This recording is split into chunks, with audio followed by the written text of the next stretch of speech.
Hi అండి, అందరికీ నమస్కారము. నేను మీ మమత. ఈరోజు వీడియోలో అన్నంలోకి ఎంతో టేస్టీగా ఉండే సొరకాయ మసాలా కర్రీని చేసి చూపిస్తాను. ఇలా ఒక్కసారి మీరు కూడా ట్రై చేసి చూడండి. చాలా కమ్మగా, చాలా టేస్టీగా ఉంటుంది. ముందుగా ఈ సొరకాయ మసాలా కర్రీ కోసం స్టవ్ మీద కడాయి పెట్టుకొని 1 టేబుల్ స్పూన్ ఆయిల్ వేసుకొని హీట్ చేసుకోవాలి. ఆయిల్ హీట్ అయ్యాక 2 లవంగాలు, 1 ఇలాచి, 1 ఇంచు దాల్చిన చెక్క వేసుకొని 1/2 టీ స్పూన్ జీలకర్ర వేసి వేయించుకోవాలి. ఇప్పుడు ఇందులోకి సన్నగా తరిగిన 1 ఉల్లిపాయని, అలాగే కొద్దిగా కరివేపాకు వేసుకొని ఉల్లిపాయలు పచ్చివాసన పోయేంత వరకు వేయించుకున్న తర్వాత ఇందులోకి ఫ్రెష్గా దంచిన అల్లం వెల్లుల్లి పేస్ట్ 1 టీ స్పూన్ వేసుకొని వేయించుకోవాలి. ఇప్పుడు దీంట్లోకి 2 టమాటాలను సన్నగా తరిగి వేసుకోవాలి.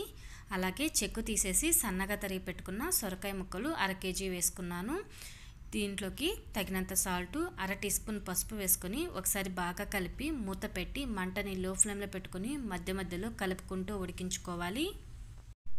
ఇందులో మనం ఇంకా వాటర్ అనేది ఏమీ యాడ్ చేయమండి. సొరకాయల్లో వాటర్ అనేది ఊరుతుంది కదా, ఆ వాటర్తోనే సొరకాయ ముక్కలు అనేవి ఉడికిపోతాయి. లేతగా ఉన్న సొరకాయ తీసుకుంటే చాలా ఫాస్ట్గా ఉడికిపోతుంది. టేస్ట్ కూడా చాలా బాగుంటుంది. ఒకవేళ ముదురుది అనుకుంటే అందులో గింజలన్నీ తీసేసి మనం సన్నగా కట్ చేసుకొని ఉడికించుకోవచ్చు. సొరకాయ ముక్కలు బాగా ఉడికిపోయి అందులో ఉన్న నీళ్ళన్నీ ఇంకిపోయి ఆయిల్ సపరేట్ అయ్యేంత వరకు ఉడికించుకోవాలి. ఇందులో నీళ్ళన్నీ ఆల్మోస్ట్ ఇనికిపోయాయి, ఆయిల్స్ కొద్దిగా సపరేట్ అవుతుంది. ఇప్పుడు ఇందులోకి 1 టీ స్పూన్ కారం, 1 టీ స్పూన్ ధనియాల పొడి, 1/2 టీ స్పూన్ జీలకర్ర పొడి, 1/2 tea spoon garam masala, salt ఒకసారి చెక్ చేసుకొని మీకు కావాల్సి ఉంటే వేసుకోండి. నేనైతే కొద్దిగా సాల్ట్ అనేది వేస్తున్నాను.